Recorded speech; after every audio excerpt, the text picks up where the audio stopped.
Good morning, everybody. I am sitting here. It's what is this? It's Wednesday morning, 9:47.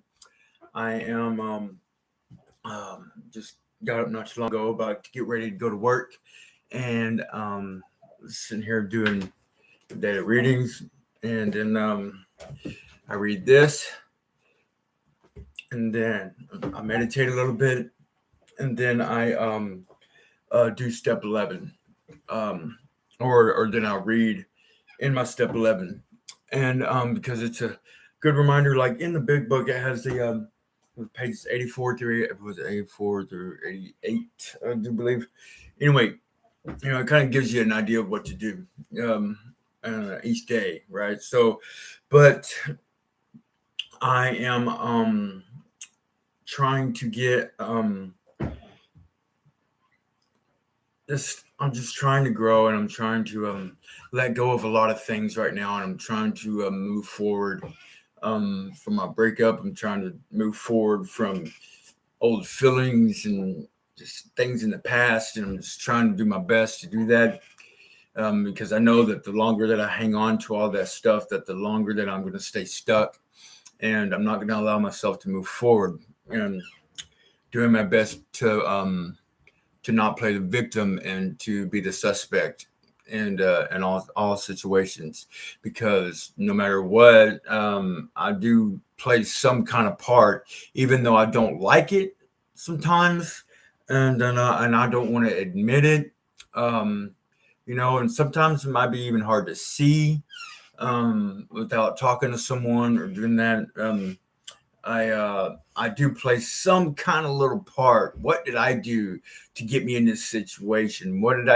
How did I react to this situation? Did I just not think about what I was going to do before I acted, or anything like that? So I am just doing the best I can to move forward. And anybody that don't know me, my name is Kenny, and I am a meth addict. And I have been in recovery for I've been clean and in recovery for a year, and on the 11th it'll be a year and 3 months. So, and then I've been in and out of the rooms since I was younger. Since it's been since like 2000, or either into 99 or beginning of 2000, when I got introduced to AA through a program called Drug Court. I'm pretty sure some of you have heard of it. Which is, it's a long program that you go through when you get in trouble, and so uh, and of course I didn't make it through the program. I ended up going to RPF, which is like a minimum security prison type slash treatment slash thing, and it was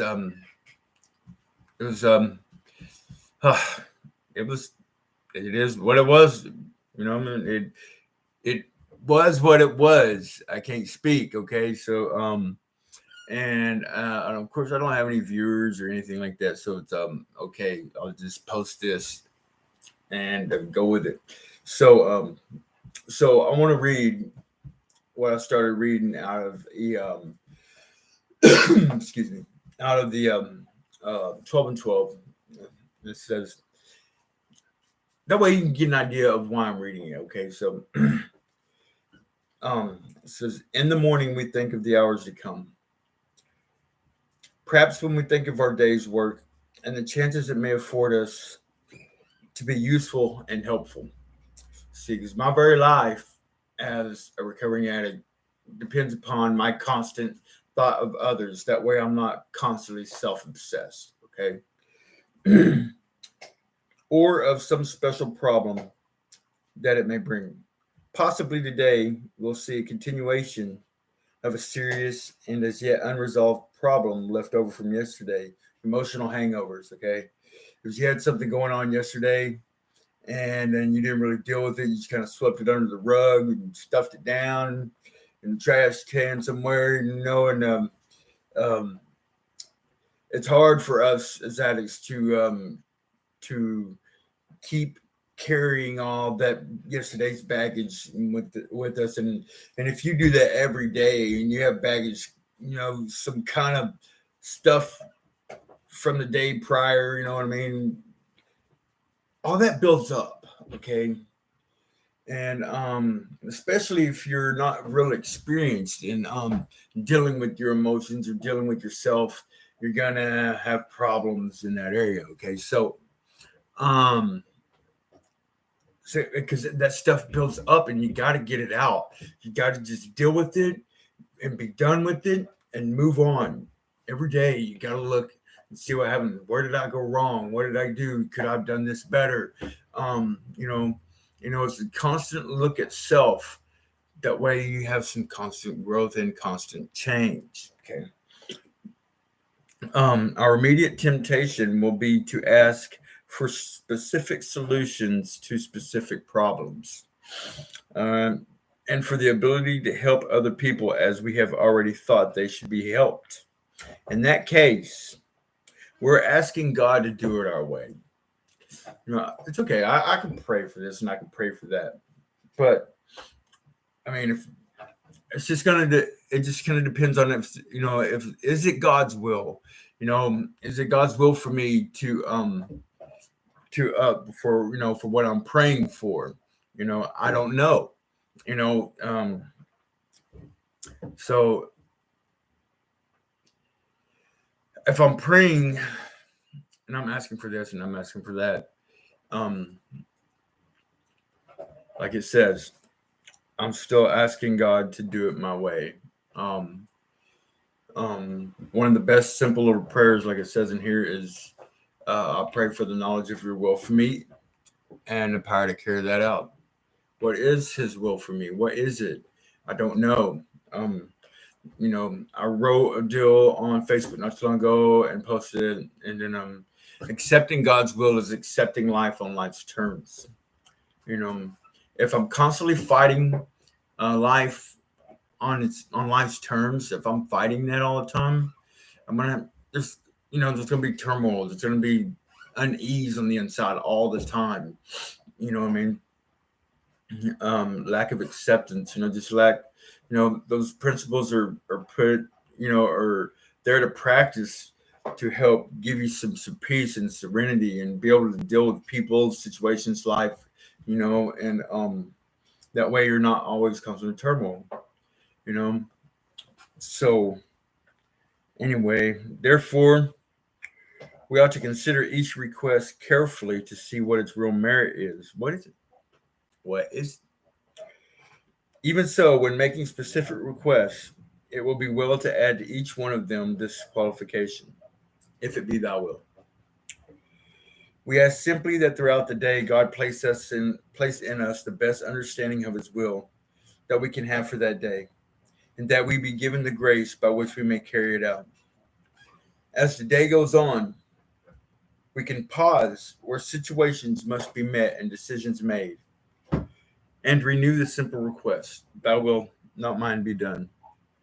If at these points our emotional disturbance happens to be great, we will more surely keep our balance, provided we remember and repeat to ourselves a particular prayer or phrase that has appealed to us in our reading or meditation. Just saying it over and over will often enable us to clear a channel choked up with anger, fear, frustration, or misunderstanding, and permit us to return to the surest help of all, our search for God's will, not our own, in the moment of stress. Man, that's pretty awesome. It tells me exactly what to do right there. If I'm having a hard time, if I'm, because like fear is going to make me want to control the situation. Okay. And fear can also lead me to being angry.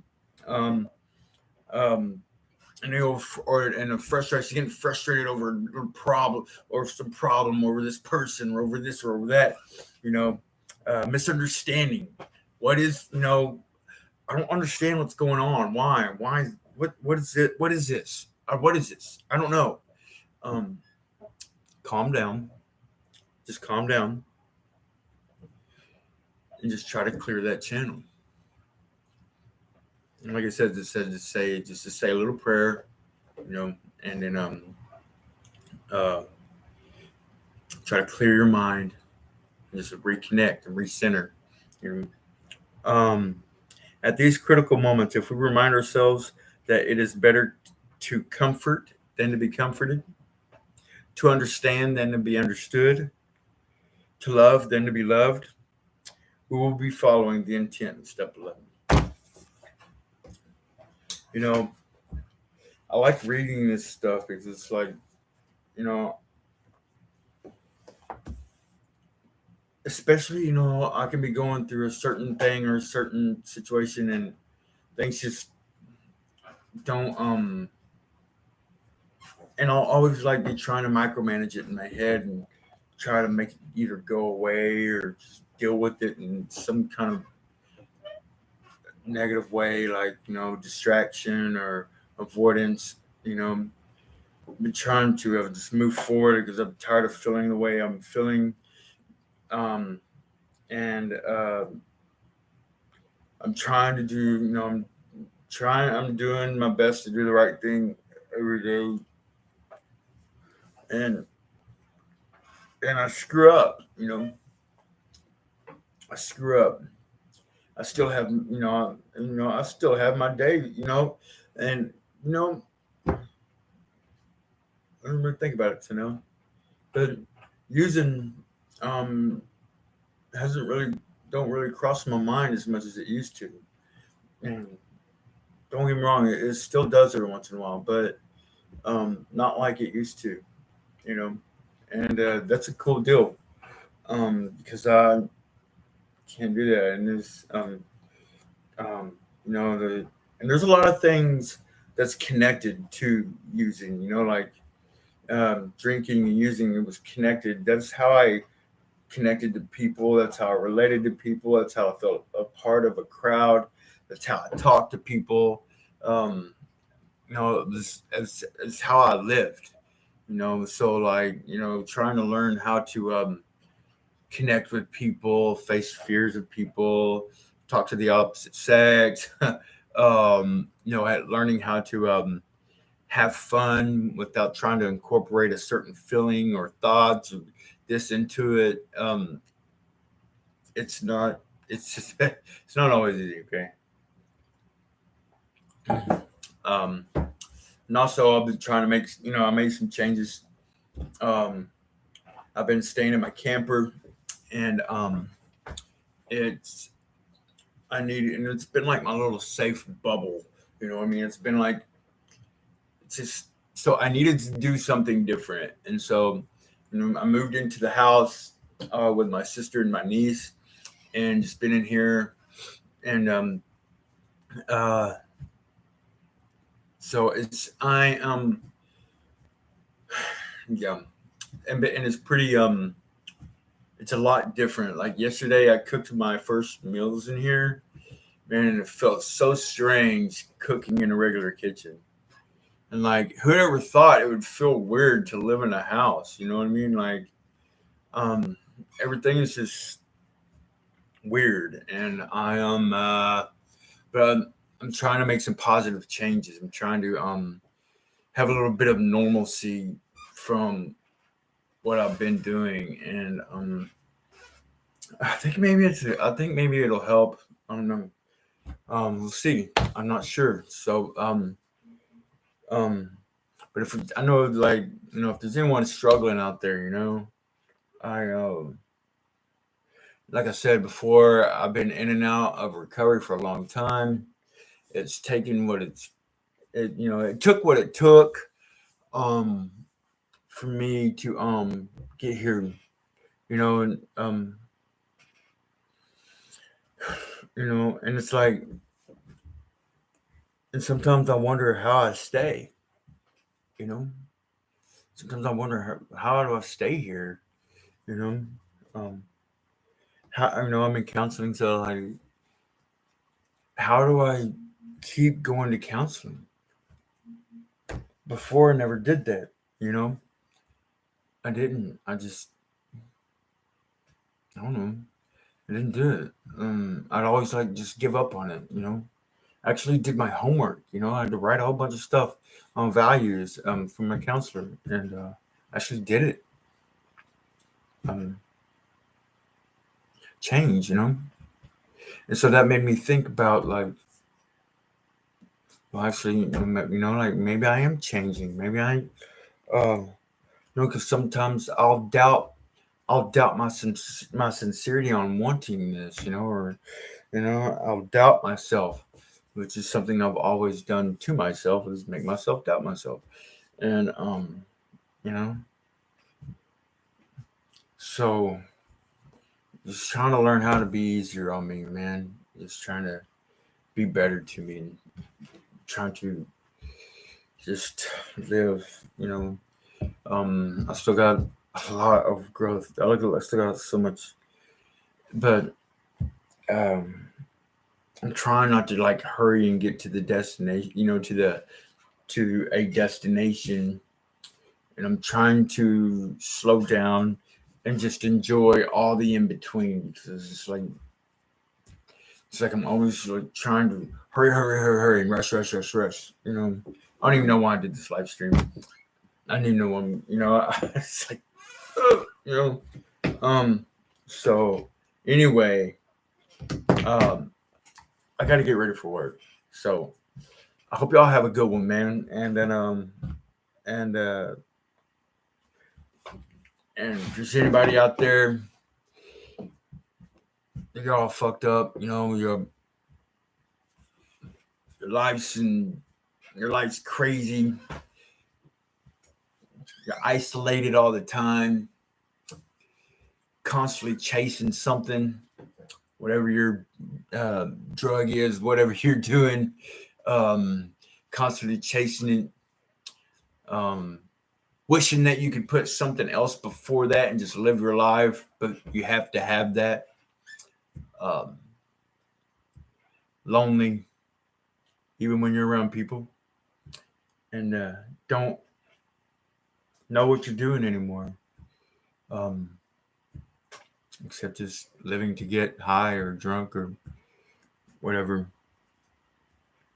feeling bad at times for the shit that you do, um, and for the way you are to people, especially the ones you love, and that's been there for you, and that love you and stuff, and avoiding them because you don't want to see them, and yeah, there's a different way. I'm not saying like A and A is the only way, but there are ways. And if you could, just get some kind of moment of clarity and see where you're at. There's so many people dying in addiction every day, and but you don't have to. You know what I mean? You don't have to. This last time I was using, this was the first time that I actually seen and believed that if I didn't do something different, I was gonna die. And you don't have to do that. You don't have to do that. Just like I don't have to do that. And so I'm gonna end this stream, and I hope y'all have a good one. And then I'll see y'all next time. All right, much love, much peace, and y'all hang in there.